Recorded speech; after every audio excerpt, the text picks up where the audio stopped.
السلام علیکم دوستو، تصور کریں برف سے ڈھکے ہوئے پہاڑ، گھنے جنگلات اور لاتعداد دریاؤں کے درمیان دوڑتی ایک ناقابل یقین ریلوے لائن۔ دنیا کی سب سے لمبی اور حیرت انگیز ریلوے لائن سائبیرین ٹرانس۔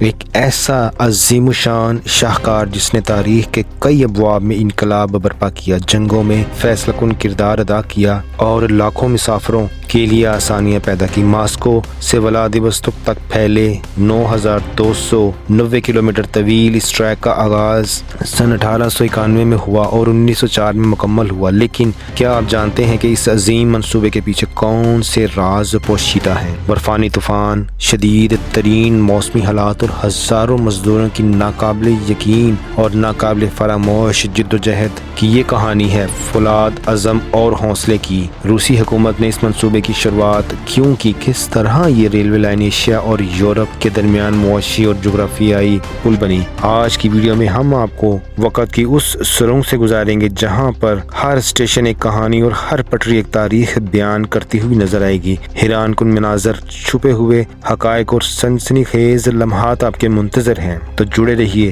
ہمارے ساتھ اور دیکھتے رہیے سائبیرین ٹرانس ریلوے کی ناقابل یقین داستان جو آپ کے سانس کو روکے رکھے گی۔ تو دوستو، شروع کرتے ہیں اس تاریخی سفر کا پہلا قدم۔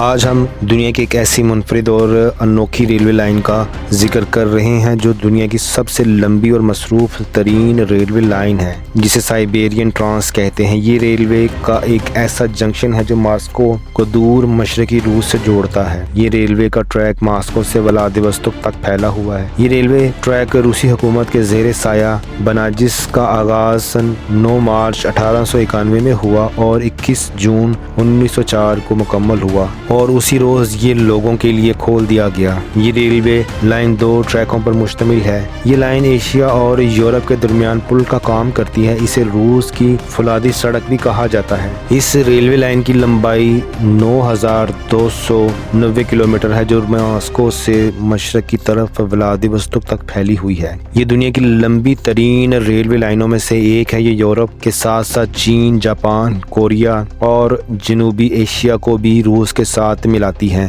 19ویں صدی عیسوی میں سائبیرین خطے میں ناقص روڈ ہونے کے سبب ترقی کی رفتار انتہائی سست روی کا شاہکار تھی۔ روڈ بہتر نہ ہونے کے سبب لوگوں کو سفری مشکلات کا سامنا تھا۔ 4 پہیوں والی گاڑیاں نہ ہونے کے برابر تھی، جبکہ سال کے 5 مہینوں میں سفر دریاؤں کے ذریعے ہوتا تھا۔ سردیوں کے باقی مہینوں میں ٹانگیں سفر کے لیے استعمال کیے جاتے تھے، انہی راستوں پر جہاں پہلے سفر کے لیے کشتیاں استعمال کی جاتی تھی۔ بعد میں وہی دریا برف بن جاتے اور انہی راستوں پر ٹانگوں کے ذریعے سفر کیا جاتا۔ سفر میں شدید ترین سردی کے سبب بہت زیادہ مشکلات پیش آتی تھی، لوگ زندگی کی بازی بھی ہار جاتے تھے۔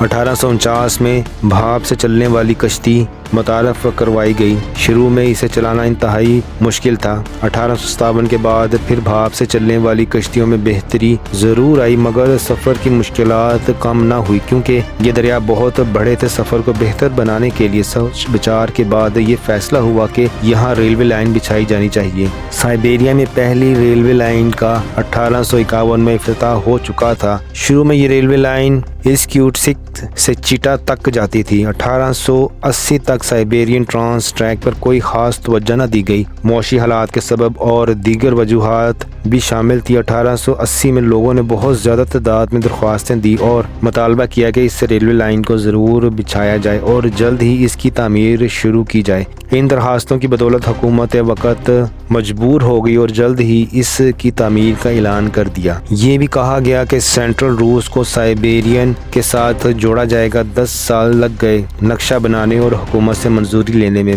مختلف روٹس بنائے گئے۔ پہلا روٹ سدرن روٹ بنایا گیا جبکہ دوسرا روٹ ناردرن روٹ بنایا گیا۔ ان لائنوں کو 7 حصوں میں تقسیم کیا گیا۔ 62,000 لوگوں نے اس کام میں حصہ لیا۔ سائبیرین ٹرانس کے لیے مالی امداد ایک یورپی بوران ہینری نے کی جو ہوٹیگر فیملی سے تعلق رکھتے تھے۔ آغاز میں اس منصوبے کے لیے 35 ملین پاؤنڈ مختص کیے گئے، بعد میں مزید اضافہ کیا گیا، آخر کار یہ منصوبہ 90 ملین پاؤنڈز میں مکمل ہوا۔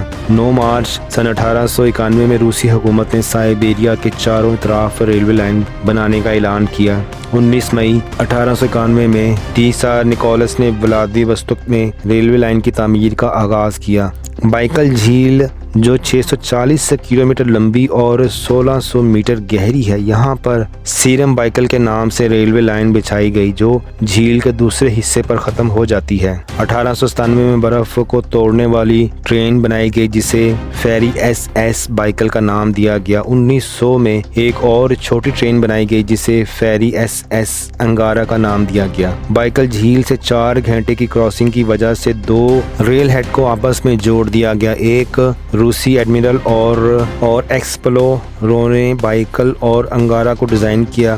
بائکل 15 بوائلرز، 4 فلرز اور 64 میٹر لمبی تھی، 24 ریلوے کوچز کو لے کر جا سکتی تھی، جبکہ انگارا اس سے چھوٹی ہے جو 2 فنلز پر مشتمل ہے۔ 1904 میں سیرم بائکل کے مکمل ہونے کے بعد اس پر فیری ایس ایس کو چلایا گیا، لیکن مشکل اور پہاڑی راستہ ہونے کے سبب سیرم بائکل پتھروں کے گرنے کی وجہ سے مشکلات کا شکار رہی۔ روسی سول وار نے بائکل کو مکمل طور پر تباہ کر دیا، لیکن انگارا بچ گئی۔ سائبیرین ٹرانس ٹریک کے ذریعے روس کے جنوبی علاقوں میں رہنے والے بہت سارے کسانوں نے نقل مکانی کی۔ 1906 اور 1914 کے درمیان ایک اندازے کے مطابق 4 ملین روسی کسانوں نے یوکرین اور جنوبی علاقوں سے ہجرت کی۔ روسی اور جاپان کے درمیان ہونے والی 1904 اور 1905 کی جنگ میں سائبیرین ٹرانس کا اہم کردار رہا۔ دوسری جنگ عظیم کے دوران سائبیرین ٹرانس ٹریک دفاعی سازوسامان سے لے کر فوجیوں کو ایک جگہ سے دوسری جگہ منتقل کرنے میں اہم کردار ادا کرتی رہی۔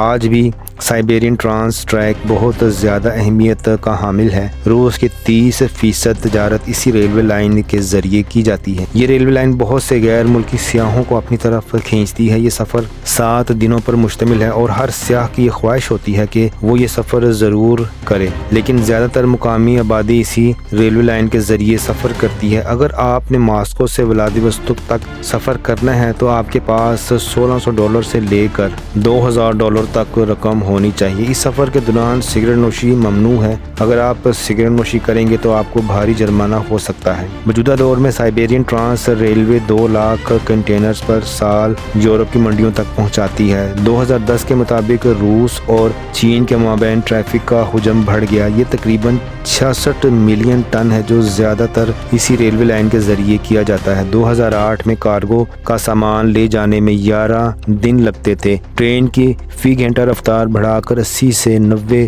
کلومیٹر پر آر کر دی گئی۔ اس سفر میں 7 دن لگتے ہیں۔ جس طرح دریائے وولگا کو روس کے بازو کا درجہ حاصل ہے، اسی طرح سائبیرین ٹرانس ٹریک کو روس کی ریڑھ کی ہڈی تصور کیا جاتا ہے۔